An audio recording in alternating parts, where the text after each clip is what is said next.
Some big news this morning too, with the first human trial for a coronavirus vaccine set to begin next month in Australia. Yeah, clinical research company Nucleus Network will start recruiting volunteers in Brisbane and Melbourne, giving them a vaccine developed in the US, hoping it will be the one that can protect against COVID-19. Infectious diseases physician and microbiologist Dr. Paul Griffin joins us now from Brisbane. Doctor, good morning to you. Thank you for your time this morning. It's hard to follow Grover, I know. But there are several clinical trials already underway across the globe. What makes this one different?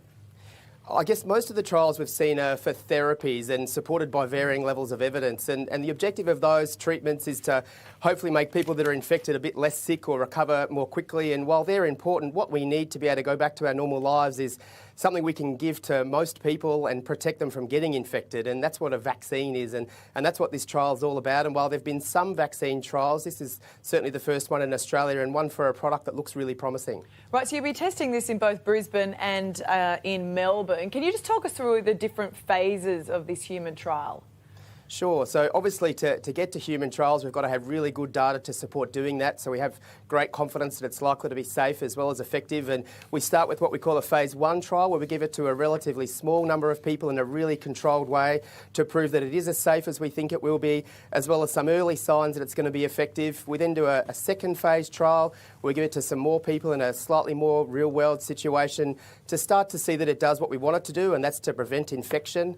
And then the phase 3 trials, we give it to lots more people, and these are longer trials where we prove that hopefully it'll protect people from getting infected with this. And then if that all works, we can release the vaccine out there, and we don't stop there though. We also then do phase 4 trials, which essentially is following it up after it's in use, again to make sure there's been no surprise adverse effects so that it still works. There's a proper race on around the world right now. I know Bill Gates is spending billions on trying to find a vaccine as well.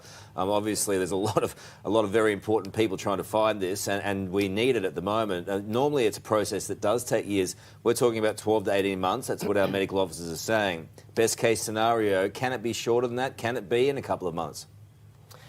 We still have to progress through all those stages of clinical trials, and we have to make sure that we are confident that it's safe and effective before we proceed. So while we're working really hard to do all of that as efficiently as possible, we can't cut corners with this. And that's why we're confident that this trial is going to be able to be run safely and it's likely to be effective, but it does inherently take some time. So I think that 12 to 18 month figure is probably going to be fairly accurate, and keeping in mind, I guess, that we're partway through that. And so if these trials all go well, hopefully we might have something available for more widespread use perhaps early next year. So can you just clear this up? Because, I mean, you're not giving anyone the live virus, it's just a vaccine. But what happens then? Once they've had that, do you then deliberately expose them to coronavirus? Yeah, so no, there's no infection as part of this at all. So yeah, the vaccine is what we call a nanoparticle, a bit of the surface of the virus, which will hopefully generate immunity so people are protected without them getting the disease. So there's absolutely no prospect that this can cause the infection itself. And then, yeah, there's going to be no deliberate infection studies here, where one of the fortunate things about how widespread this is, there's going to be a lot of people exposed to this infection, so we can vaccinate people in the population and hopefully see that they're protected from this. Gee, I mean, the pressure for timing and the vaccine is so serious at the moment. How do people get involved, and how do you know who you're going to choose to do it? So in the first trials, the phase 1, we want people that are really healthy, so there's no confounders, no medical problems, and within a good healthy age. So we'll be putting a call out for volunteers very soon, and we'll do that via a number of avenues, but particularly the Nucleus Network Facebook page, for example. People can get on there and register their interest now, because we'll be calling for healthy volunteers very soon. And just quickly, I wanted to ask you too, because there's a lot of discussion at the moment about when the current lockdown can end. Do you have a view on that? Yeah. I mean, I think we've done an amazing job, and obviously the right measures have been implemented and people have done a really good job at doing everything that's been recommended. So I think we didn't really anticipate being as successful as we are, and I think personally, and this is my opinion, obviously, we might have to go back a little bit and slightly relax those restrictions, but in a really controlled way. And obviously, if people then don't abide by that and keep doing the great things with social distancing and hand hygiene, and we see a spike in cases, well, then we're back in a more strict lockdown for a long time. So, yeah, I think we'll relax things soon, just a little bit. Really quickly before we go, how lucrative is it if you find the COVID-19 vaccine?